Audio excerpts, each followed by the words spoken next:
마태복음 13장의 말씀입니다. 제자들이 예수께 나와 이르되 어찌하여 그들에게 비유로 말씀하시나이까? 대답하여 이르시되 천국의 비밀을 아는 것이 너에게 허락되었으나 그들에게는 아니 되었나니 무릇 있는 자는 받아 넉넉하게 되되 없는 자는 그 있는 것도 빼앗기리라. 그러므로 내가 그들에게 비유로 말하는 것은 그들이 보아도 보지 못하며 들어도 듣지 못하며 깨닫지 못함이니라. 이사야 예언이 그들에게 이루어졌으되 너희는 듣기는 들어도 깨닫지 못할 것이요 보기는 보아도 알지 못하리라. 이 백성들의 마음이 완악하여져서 그 귀는 듣기에 둔하고 눈은 감았으니 이는 눈으로 보고 귀로 듣고 마음으로 깨달아 돌이켜 내게 고침을 받을까 두려워함이라 하였느니라. 그러나 너희 눈은 봄으로 너희 귀는 들음으로 복이 있도다. 아멘. 본문의 말씀은 천국 비유장입니다. 예수님께서는 천국의 비밀을 직접 설명하지 않으시고 비유로 말씀하셨습니다. 비유가 무엇입니까? 그것은 어떤 현상이나 사물을 직접 설명하지 않고 다른 비슷한 현상이나 사물에 빗대어 말하는 것입니다. 저자 마태는 이사야의 말씀을 인용하면서 우리에게 질문합니다. 왜 이스라엘 백성들은 보지 못하였는가? 왜 과거 이스라엘 민족들은 듣지 못하고 깨닫지 못했는가? 라는 질문입니다. 소의 경읽기라는 말은 우매한 소에게 좋은 글을 읽어줘도 아무 소용이 없다는 의미입니다.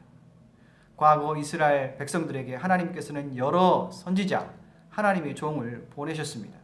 하나님의 보내심을 받은 선지자들은 백성들에게 회개를 촉구했습니다. 이방신을 섬기는 것, 우상 섬기는 것 그만두고 이제는 너희를 구원하시고 너희들 출애굽시킨 하나님께로 돌아와서 그분만을 섬기고 그분만을 예배하여라. 우리 말의 속담에 한 귀로 듣고 한 귀로 흘린다는 표현이 있습니다. 남의 말을 귀담아 듣지 않고 자기 고집대로 행동하는 것을 말합니다. 과거 이스라엘 민족들이 그러했습니다. 결국 이스라엘 민족은 남과 북으로 나뉘게 됩니다. 남유다는 바벨론에게, 북이스라엘은 아시리에게 멸망당하게 됩니다. 이스라엘이 왜 하나님의 말씀을 듣지 않았습니까? 그들은 왜 하나님을 바라보기를 싫어했습니까? 그들은 왜 자신에게 닥치는 재앙의 운명을 깨닫지 못했습니까? 마태는 우리에게 본문 15절에 한 단어를 소개함으로 그 정답을 말하고 있습니다. 파퀴노라는 헬라어입니다. 우리말로 번역하자면 완악하다입니다. 그 어원은 두껍게 하다, 살찌게 하다, 마취시키다, 굳게 하다라는 의미입니다. 이스라엘의 마음이 마취되었습니다. 그들의 귀가 굳어버렸습니다. 무엇 때문인지 그 이유는 알지 못하겠지만 하나님을 향한 그들의 마음이 꽉 잠겨 있었습니다. 그러기에 아무리 하나님께서 그들에게 좋은 길, 행복한 길, 기쁜 길을 보여줘도 이스라엘 민족은 그러한 하나님의 사랑을 거들떠 보지도 않고 듣기도 거부했던 것입니다. 매튜 이펙트, 마태 효과라는 용어가 있습니다. 미국의 사회학자 로버트 마틴이 본문 12절을 인용하면서 사회과학적인 현상을 표현한 용어입니다. 무릇 있는 자는 받아 넉넉하게 되되 없는 자는 그 있는 것도 빼앗기리라. 한문으로 표현하자면 빈익빈 부익부입니다. 어느 사회, 어느 국가에서 사회적인 빈부격차를 측정하는 단위가 있습니다. 지니계수라고 합니다. 지니계수가 0이면 완전 평등한 사회, 지니계수가 1이면 완전 불평등에 해당합니다. 요즘 젊은 세대가 대한민국 우리나라를 가리켜서 헬조선이라고 표현하는 이유는 아무리 노력해도 따라잡을 수 없는 격차, 상대적 빈곤, 박탈감을 경험하고 있기 때문입니다. 이러한 상대적 빈곤이 하나님을 믿는 신앙생활에도 적용될 수 있겠습니까?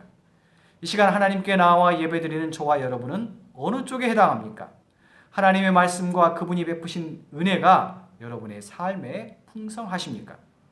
아니면 아무리 오랜 기간 신앙생활을 했건만 여전히 하나님을 경험하지 못한 채 형식적인 종교 생활에 머물러 있는 가난한 상황에 놓여 있습니까? 마태는 우리에게 질문하고 우리를 깨우고 있습니다.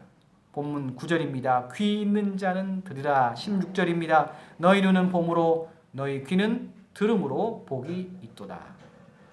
주성령, 완악한 마음을 변화시키는 주 성령님께서 우리와 함께 하기를 소망합니다. 완악한 마음, 마취된 심령이 변화되어 부드럽고 온유하고 예민한 영혼이 되기를 소망합니다. 그리하여 시시각각으로 우리에게 말씀하시는 하나님의 음성을 들을 수 있기를 기도합니다. 인생의 중요한 시기마다 우리가 선택할 좋은 길을 보여주시는 하나님을 분명히 볼 수 있기를 소망합니다. 하나님의 은총과 하나님의 사랑이 풍부한 그리스도인으로 타인에게 베풀 수 있는 인생의 길을 걸어갈 수 있기를 간절히 축복합니다.